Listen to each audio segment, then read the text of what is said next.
The David Pakman Show at davidpakman.com.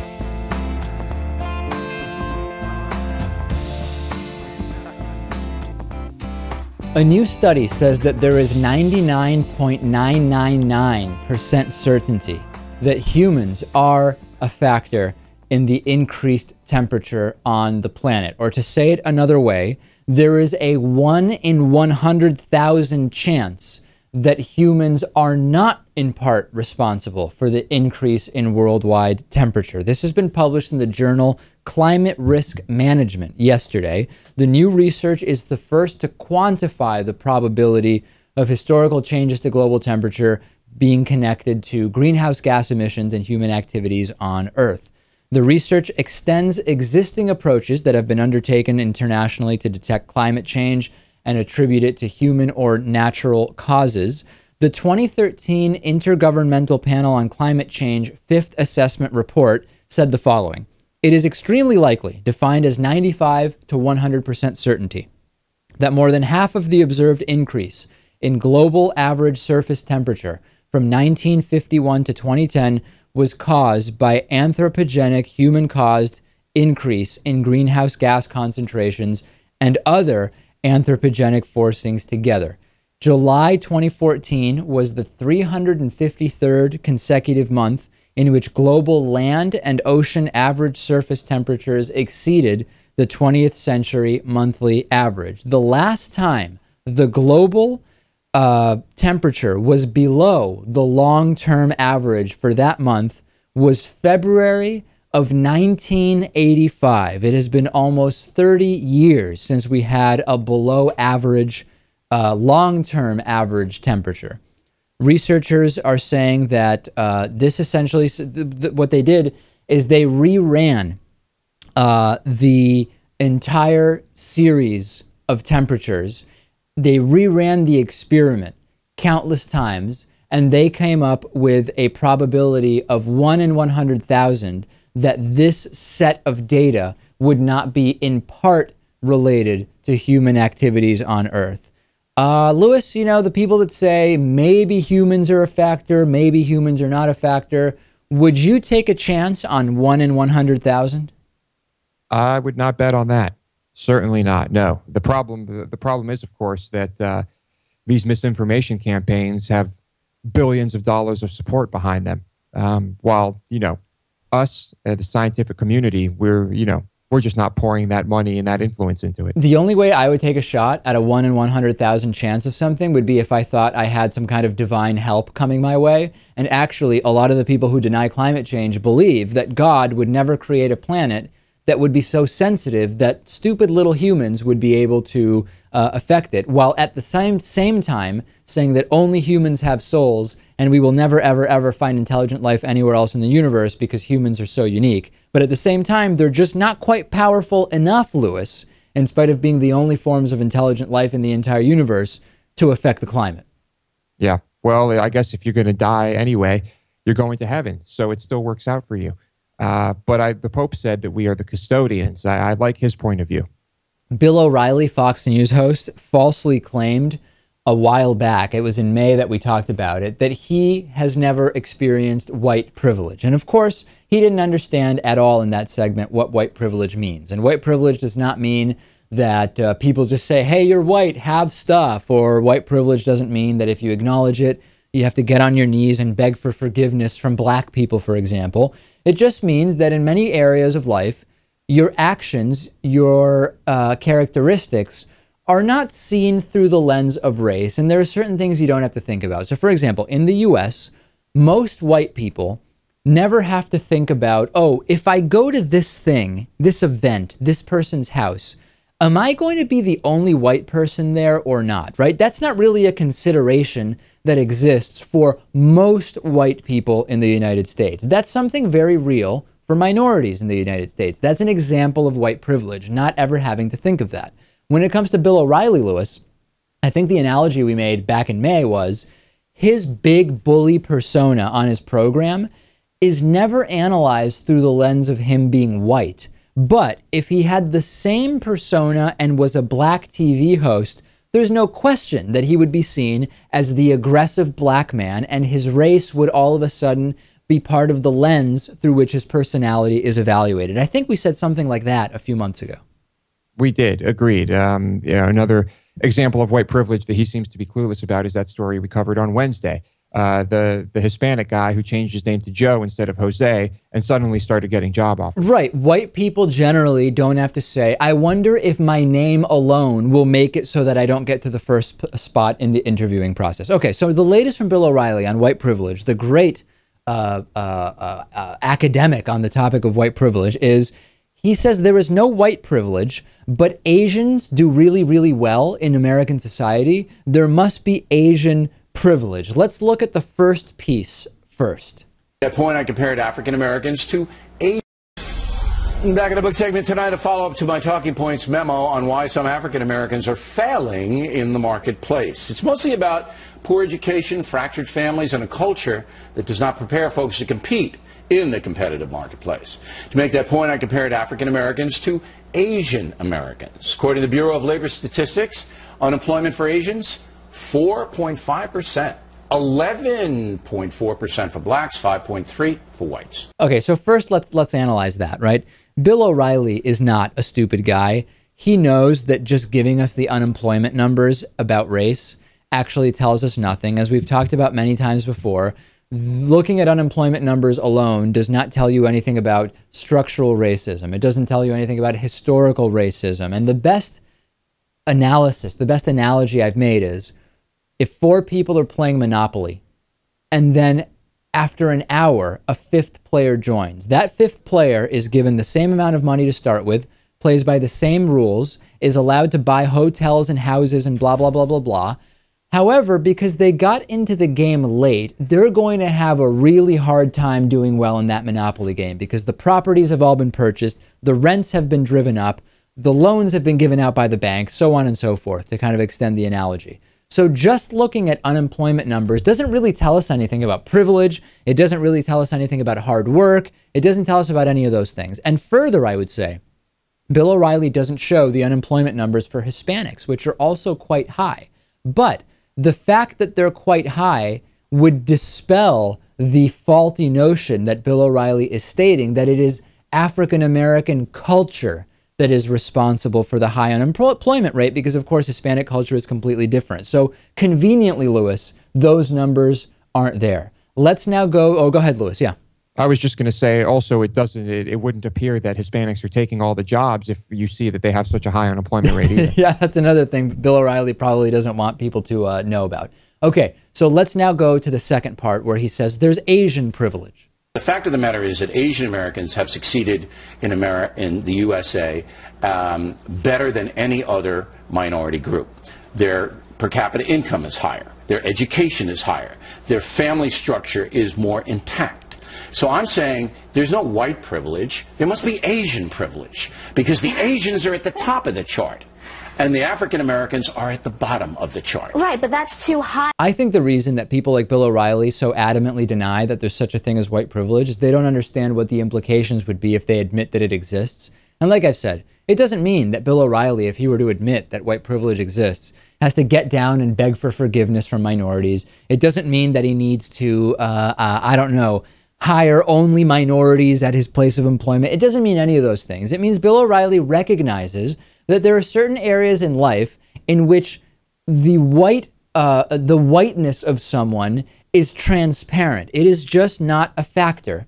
And for other people, people of other races, it is a factor. That's really the biggest part about admitting that white privilege exists. And by the way, this whole thing about pointing to Asian Americans as the good minorities, this is not something that Bill O'Reilly has come up with. If you check out The Model Minority, Asian American Success as a Race Relations Failure by Frank Wu, this is actually something that is used quite a bit by people like Bill O'Reilly to try to deny arguments of racial privilege in this country. Yep, that's a good example. Just more of the same from Bill O'Reilly. It really never ends. Real quick, Utah has spent more than $30,000 to screen welfare applicants for drug use since a new law went into effect a year ago requiring this. Only 12 people, not 12%, only 12 people have tested positive, according to state figures. The data show that from August of 2012 to July of 2013, the state spent almost $6,000 to give a written test to 4,700 people. 466 showed a likelihood of drug use based on their responses to the written test, and then they were given actual drug tests at a cost of $25,000 to the state. It turns out that only 12 of those people, or 0.25% overall, let me say that again, 0.25% overall tested positive. The idea, Lewis, of this, I guess, was to help welfare applicants get off of any kind of addictive substances and return to work. Turns out almost none of them are on any kind of addictive substances. The fiscal conservatism of spending a ton of money drug testing people that by and large aren't using drugs to try to do the supposedly fiscally conservative thing, which is get them off of welfare. Right. So what's happening is you're spending tons of money to screen welfare applicants. Perhaps some people are assuming that you won't need to give them welfare money after these screenings, but then they don't fail the drug test, and then you have to give them more money. Kind of interesting. Florida spent like $120,000 on their drug testing experiment. This is just not how we should be focusing our time, energy, or money. This is yet another one of those examples of the being penny wise and pound foolish, or missing the forest for the trees. Use whatever analogy you want. That is Utah and drug testing welfare recipients. Let's take a break. We have a great program coming up for you today. Glad you're with us. The David Pakman Show at davidpakman.com.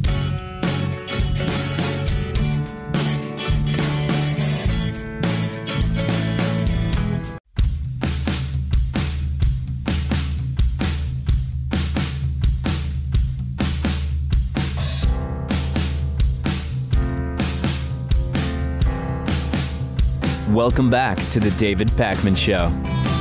The David Pakman Show membership program is made possible in part by liberalbias.com. There's a new conservative talk show in town. Check out Liberal Bias Video on YouTube for all the important issues presented without that pesky liberal bias. Today's new member of the day is Marcia Burgess. Marcia Burgess, or Burgess. You know, I never know for sure, Lewis, how that last name is pronounced. There could be multiple pronunciations. Well, the part that's Marcia, I am very, very confident about. So Marcia, thank you for being a David Pakman Show member. You can join Marcia by going to davidpakman.com/membership. And remember, any shopping you do on Amazon.com could be supporting our program. Just go to our website, davidpakman.com, and click on that Amazon banner that's on the right side of the page. When you use that link before shopping, and you can bookmark that link, Amazon sends the program a little kickback from your purchase. It doesn't cost you anything extra. This week in show history, 1 year ago, we were talking about Syria. John Kerry's declarations about Syria sounded eerily familiar. John McCain was caught playing poker on his phone during a hearing on Syria. He was clearly very, very engaged in the entire discussion. And it turned out that John Kerry was right about atrocities being committed by Assad, specifically the use of chemical weapons. Intervention did not seem like the right thing to do at the time. We've since supplied the Syrian rebels with both lethal and non-lethal aid, and the war raged on. And now we have the U.S. involved in Syria. IS. I'm sorry, Lewis? Islamic State. Oh, we have ISIS. Yes, certainly. Yeah. We have ISIS, and I misspoke. We have ISIS involved in Syria, with months of territorial gains, committing heinous atrocities every single day. And President Obama recently spoke about this and said there is no strategy for U.S. involvement in Syria, saying that Middle Eastern countries must drop their ambivalence towards the group. It seems, Lewis, like President Obama is not particularly keen right now on shifting attention off of Iraq. And I think that's that kind of makes sense. We didn't create the situation in Syria. We did create the situation in Iraq. So I've said before that we should be the ones who need to help out in Iraq. But you don't want ISIS to take over in Syria. You don't want ISIS to win in Syria. That would create a very, very bad situation. Well, it seems like maybe part of what's going on is President Obama, the U.S. are banking on the Syrian rebels being those who decidedly take down and replace the Assad regime. But it could be that ISIS is actually the one that takes over. And of course, that would be a huge disaster. If that happens, then certainly there will need to be international intervention. I don't know how else to put it. Will it be us? I don't know, but we can't have that happen.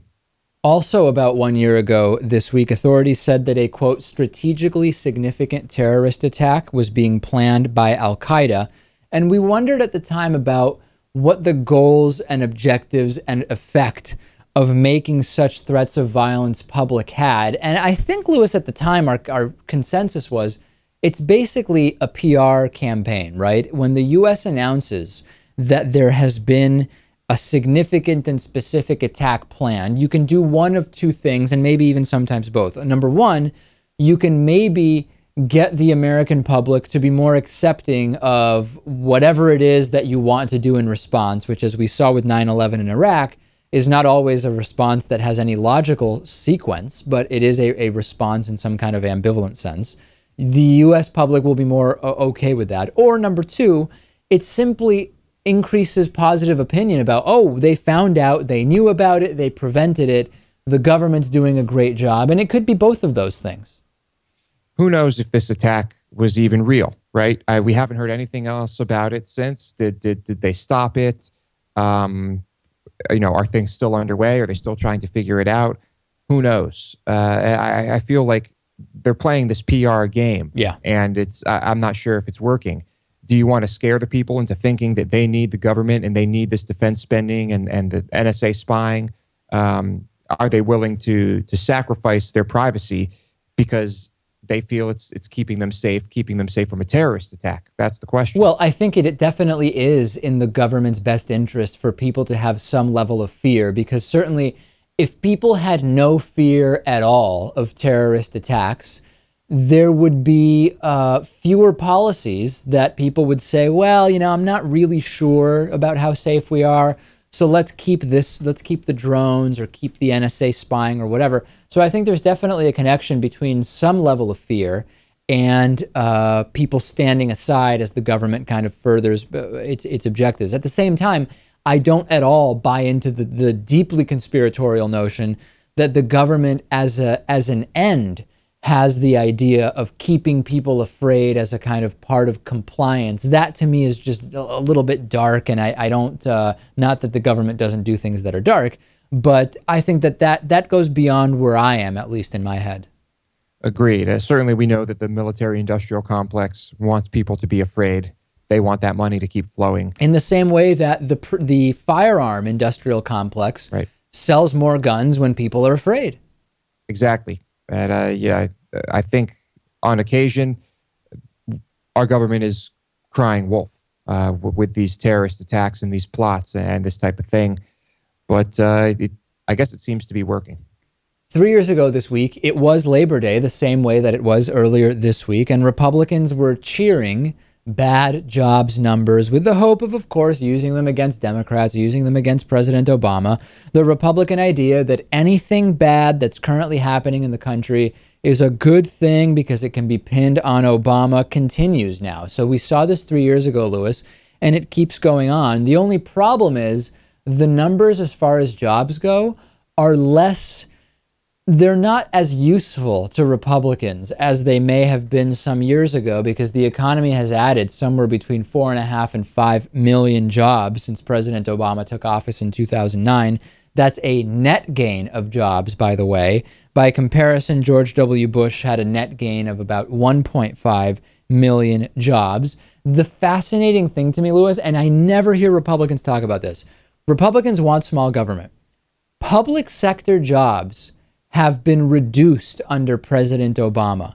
And we never hear anything from conservatives saying, you know what, we would love to have more jobs being created overall. We always would love that. But we have to give the president credit. It's mostly private sector jobs that have been created under his watch, and we've actually seen a reduction in public sector jobs. You never hear that from those who claim they want small government. No, we're really not hearing anything about jobs anymore coming from the right.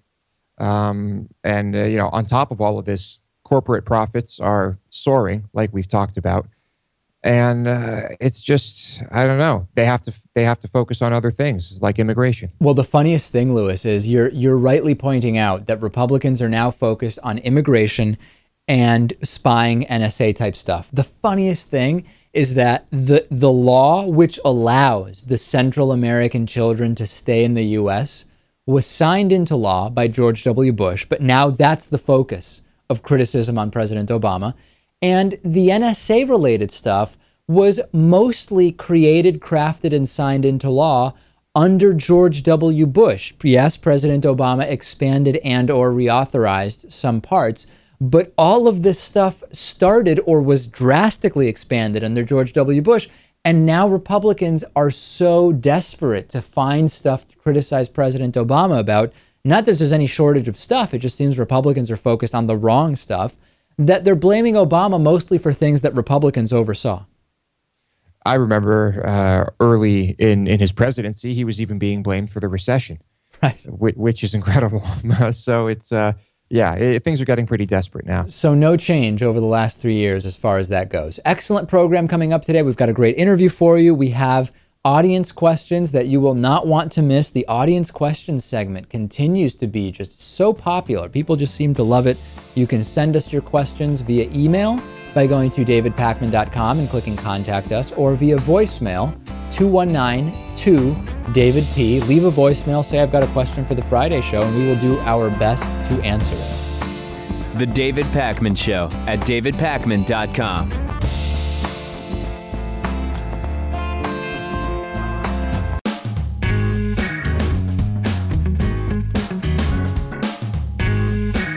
Welcome back to the David Pakman Show. So today's classic interview is with a guy named Todd Friel. Todd Friel was pitched to us in late 2012 as a Christian TV host. That in and of itself was interesting to me. But the premise of the pitch was that he believed because President Obama had just been reelected 1 month prior, the U.S. had become a post-Christian nation. This didn't really make that much sense to me, of course, because President Obama, as many of you know, is a Christian. So that was kind of the premise of the interview. It got very, very bizarre. The things that were said by Todd Friel were strange, but also the way in which his camera person was filming him during the interview was also pretty unusual. So let's check this out. This is from December of 2012. Todd Friel, Christian television host. This became an instant classic interview. Joining me is Todd Friel. He's the host of Wretched TV. His website is www.wretched.tv. Todd, you recently wrote, "The election of 2012 may go down in history as the official date that America became a post-Christian nation. A new, non-Christian worldview determined this election." Talk about that. Why is the U.S. now a post-Christian nation? Well, it should have been the economy, stupid, but it wasn't. This should have been a landslide considering our economy. A landslide Clearly, for who? It should have been, I think, a conservative/Republican landslide victory. Whenever there's a rotten economy, typically the incumbent is very vulnerable. A Jimmy Carter-like incumbent won the election rather handily. So there's got to be something else going on in our culture. Now, specifically, why was the economy bad? Quantify how the economy was bad for our audience. Well, I think that you can take a look at the unemployment rate. You can take a look at the national debt. I think you can take a look at our gross domestic product. You can take a look at our country, even from an international political standpoint, the opinion and attitude of other countries toward America, what is going on in the Middle East. All right, so let's stop there, because that's just so much stuff. So let's look at that. In all polls, opinion of the U.S. in other countries was significantly higher than during the 8 years of George W. Bush. GDP was growing, albeit slowly. Jobs were recovering, millions of jobs created. So specifically, which aspects of that should have led to a Romney victory? Well, sure, we added some jobs, but we weren't even keeping up with college graduates. So while there was positive job growth, it wasn't enough to keep up with the number of human beings that are even entering into the workforce. Okay. Do we need to take a look at Benghazi? Do we need to see what's happening in Egypt? I don't know what images we need to see to determine things aren't looking real good over there. And what about Benghazi had to do with President Obama? Well, I think that it's underneath his watch. Okay, The but buck specifically, stops what at could his he have desk. done differently? Pardon me? What could he have done differently to prevent that attack? Well, I think that there's lots of things that could be done that we could talk about after the fact. Yeah. But when we see a strong America, we see fewer embassy attacks. Now, this happened at a consulate, so what does that have to do with anything? What does it have to do with anything? Did 4 people die or not? Yes. But you Okay, talked about that's what embassies. it has to do with it. But this happened at a consulate. You talked about embassies. How are the two related? All right. A consulate. Okay, all right. So let's get on then. So now we are a post-Christian nation. Now what happens? Now what happens is things start to look different. Now you might think that they look good, but they definitely look different. We can see a nation with pregnancies, single mothers. I think we can see AIDS is a bit of a problem. I think we can see that families are disintegrating. I think morality is portrayed on TV screens, movie screens. It is certainly a different America than Leave It to Beaver. Wouldn't you agree? Yes, okay. Now, and so what is bad about it? Something has changed. Wouldn't you agree? I'm sorry? So something has changed. Wouldn't you agree? Certainly. I mean, for the first time, we saw marriage equality voted on by the popular vote in 3 states. Sure. If you consider that to be victory. a good thing, We're that is a change, however, correct? I'm sorry? That you can, if you consider that to be a good thing, which I presume you do, is that correct, David? Oh, absolutely. Okay, so you think that's a good thing? That is a radical change in America, correct? I don't know that it's radical. We've seen a steady progression, now 9 states plus D.C. legalizing It's certainly gay marriage. different than before the election. So with that in mind, something has changed. I'm a Christian. I'm actually saying that I believe that it's the church's fault that the nation is changing so radically, and I don't think it's in a good way. I think it's a bad way. I'm actually, while you and I apparently disagree on morality issues, I actually want to take the blame for the change because I don't think the church is doing a good job of getting our true message out. I agree. I mean, certainly the extreme conservative views of many religious organizations have turned voters off drastically. Less people consider themselves religious than ever before. Less people regularly go to church than ever before. I would agree. I would blame religion for a lot of what's going on. Do you think, though, that Christians are oppressed in some way in this country? Well, I don't want to use the term oppressed or they're persecuted. I don't think that is justice for the type of true persecution that Christians, more than any other religion, are receiving overseas due to the hands of communism or Islam. But do we get treated a little bit differently in this country? I think the answer to that question is more and more, yes. Am I whimpering and sucking my thumb in a corner? No. But so explain that. In what way are Yeah. Christians being treated in a way that you don't like? Well, let's just, how's about Chick-fil-A for a 2012 recap? One man who owns a privately held industry says that he believes the marriage should be between a man and a woman. I think you saw a rather visceral response to that man who happens to be a Christian. Okay, but so people certainly... Is that fair? I'm sorry? Is that a fair example of many examples that exist these days in Christianity? I don't really know that it's about Christianity. It's about just basic rights. You know, marriage equality is coming. It's going to be a nationwide thing eventually. He's going to be on the wrong side of history, regardless of what his religious texts tell him. Some people decided, you know what, I like that. I'm going to now go out of my way to go to Chick-fil-A. And some people said, I don't like that. Now I won't go to Chick-fil-A. David, your question was, are Christians getting treated differently? And the answer to that is yes. And it's interesting to me. It sounds like you're a progressive kind of fellow. The things that progressives used to bellyache about seems to be the very thing that they're doing to us, imposing values on another group of people. And right now, the progressives are imposing their values on Christians more than ever before, and they're not doing it in a very pleasant sort of way. But how can we say that? I think the type of language that is used is very aggressive. I mean, Todd, how can we say, so for example, like when voters in 3 states voted to affirm marriage equality, that's people casting a ballot. No one's imposing views. It's just democracy, isn't it? Okay, then why did you try to get a change? What was that? I'm sorry. We're having a connection issue. Then why did you try to make a change? If you don't believe that laws impose any sort of morality, which quite honestly is a ridiculous statement, then why did you fight for a change? Then why didn't you just coexist?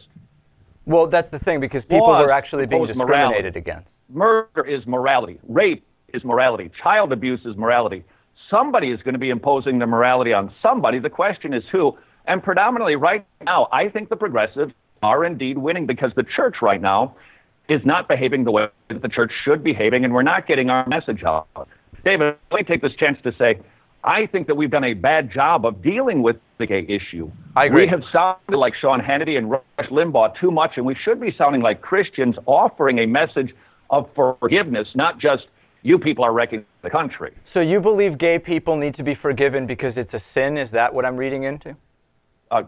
You don't have to read that subtly. That's exactly what the Bible teaches. Yes, sir. Okay. And then how about like marijuana legalization, something we also saw voted on in a number of states? What would be the true Christian thing on that?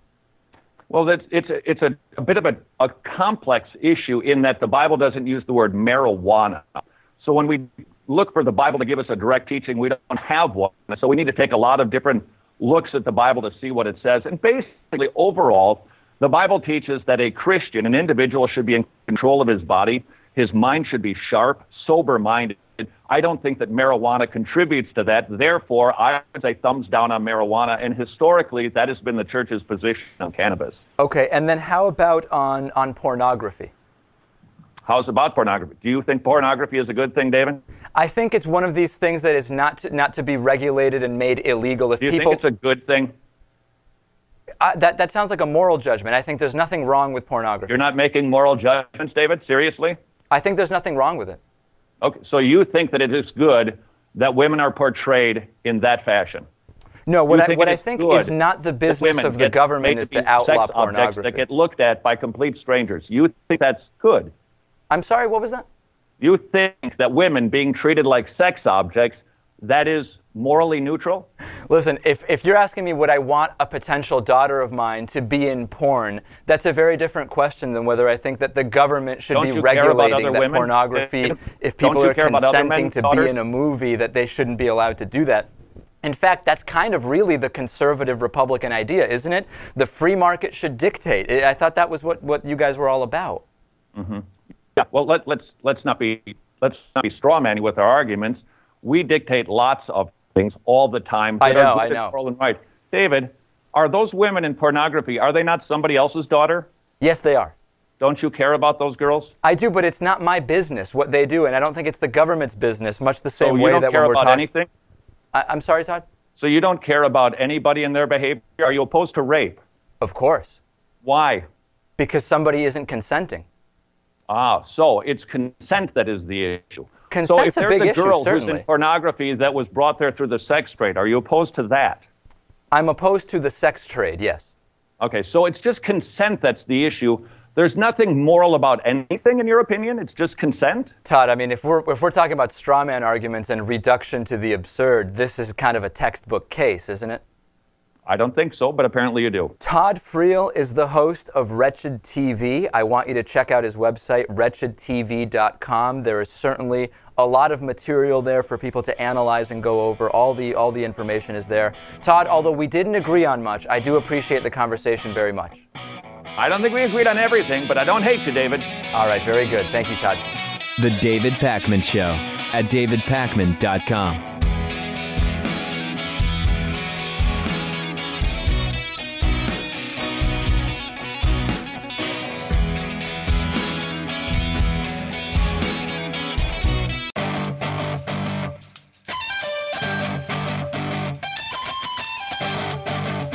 The David Pakman Show at davidpakman.com.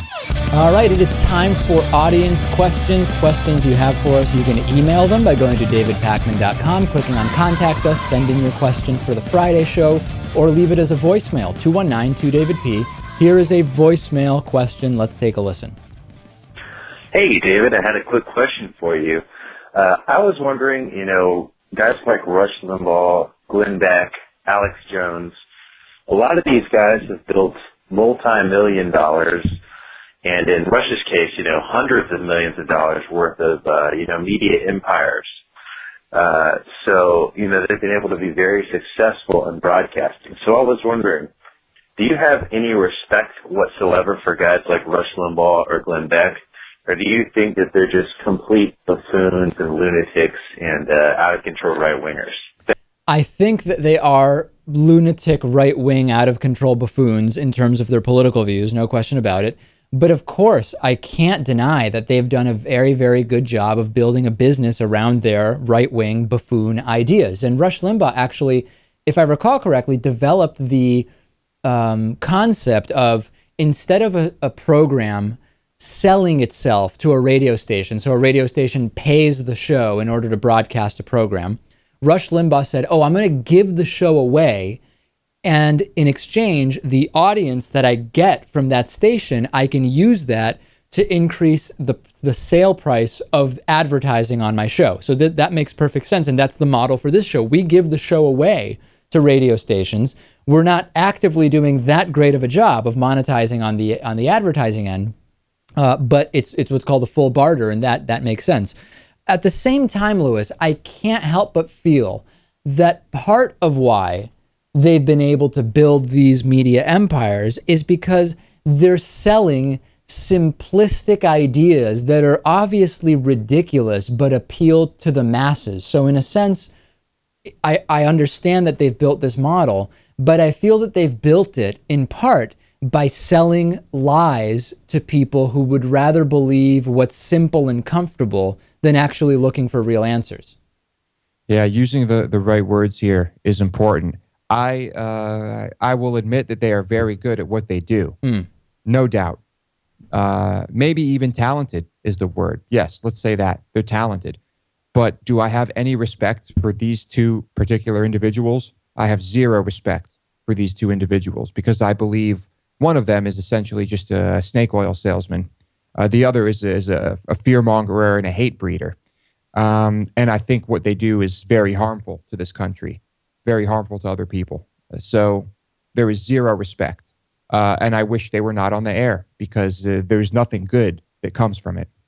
Let's go to the next audience question. This one also delivered via voicemail, 219-2DavidP. Let's take a listen. Hello, David. My name is Matthew. I don't know if this voicemail is going to get on your show because most of the voicemails you receive are from crazy right-wingers. But I actually have a serious question for you, and I hope that you and Lewis talk about it a little bit. My question basically is, 50 years from now, when the world's natural resources are used up and America is a third world country, what will we do then?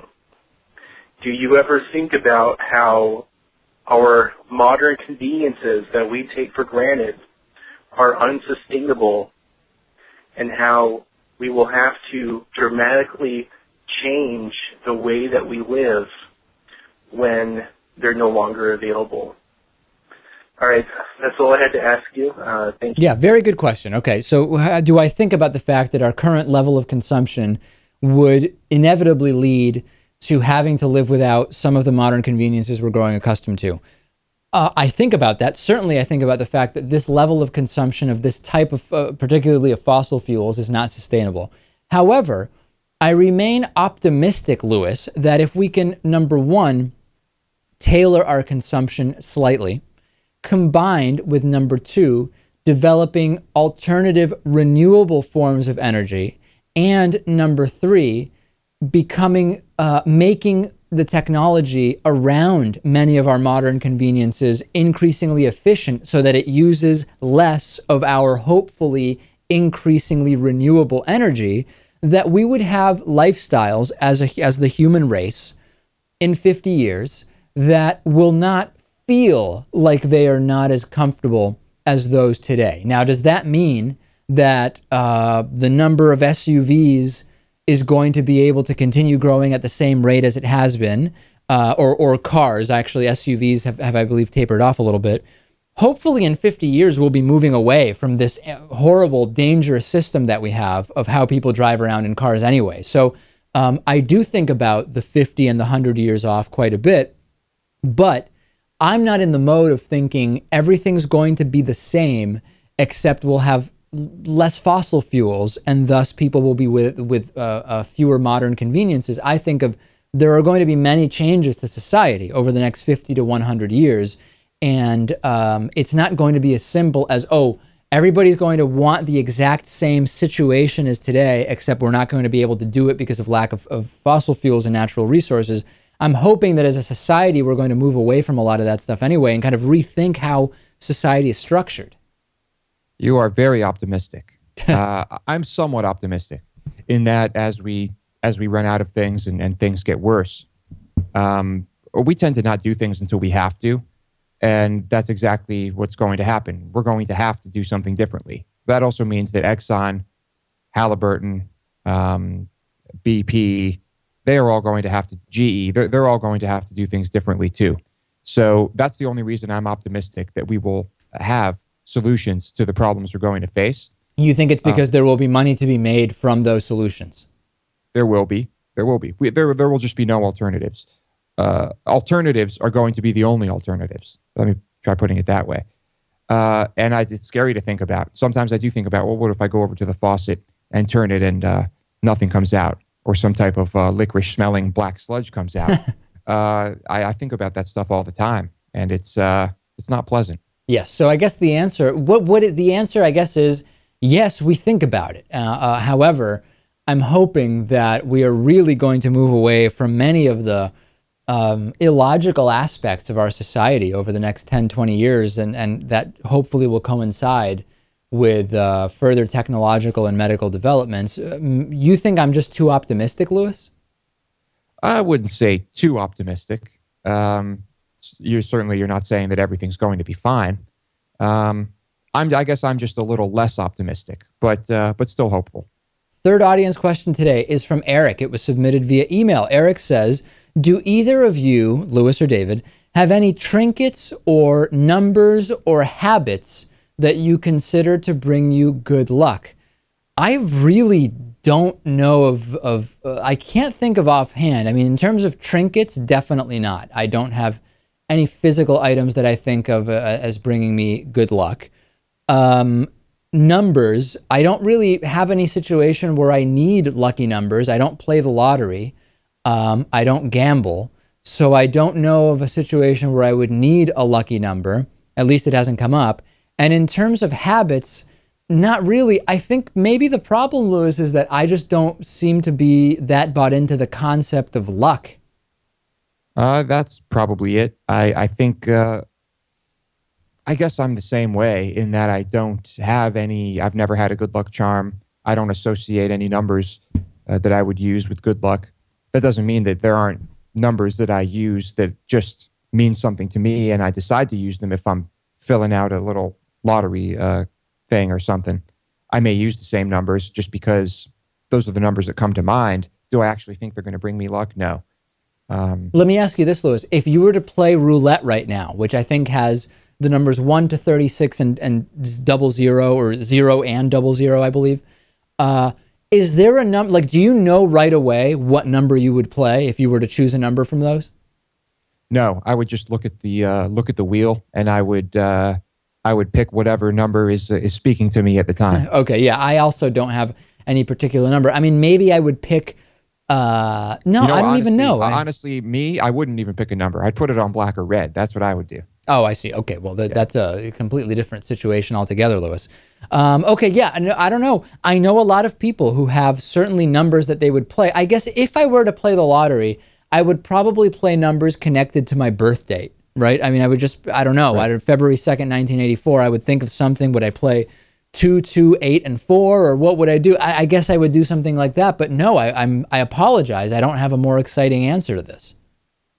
Yep, it's pretty dull on my end too. Lewis, do you believe it, given that you believe in the supernatural to some extent, you don't know yet, in other words, you don't know yet how it's going to be explained scientifically, but you believe that there are forces we can't see yet, that we can't understand yet, that are invisible to us, but that exist, that are at play. Do you believe in the concept of numbers that have some kind of supernatural value or meaning? I don't. You don't? No, I don't believe in that. And I guess I don't really believe in luck. I use luck in, if I use luck to describe something, I'm just simply talking about coincidence. Coincidence, right. And so if I call someone lucky, I would say that, well, even though the odds are stacked against them, they seem to come out ahead despite the numbers. That's interesting. I'm now thinking back to the last time I used the term luck. And it was actually really recently. Someone is coming up to New York City to visit, and we were hoping to get together for dinner. And as it happens, I'm going to be out of New York City the exact same days for a wedding. And in the email, I actually wrote, oh, bad luck. But I didn't actually mean bad luck, right? I mean, there are 4 or 5 weekends in September. And as it happens, there's a wedding I'm going to. And statistically speaking, there was a 25 or 20% chance that this person's visit would coincide with my being out of the city. It's not really an issue of luck, but I still use that term. Yeah, I use it usually when I'm using the term luck, the word pot is in front of it, and I'm trying to figure out what I need to pick up from the supermarket. But when I do use it, I'm not actually talking about luck in the supernatural form. All right, so there it is. Let me know. Do you have numbers, trinkets, or habits that you consider to be lucky, and why? I think that's the most important thing. Why do you consider them to be lucky? Keep sending in your Friday show questions. Email davidpakman.com, click on Contact Us, or voicemail 219-2DavidP. We have a great Friday bonus show planned for you today, and so much more coming up next week.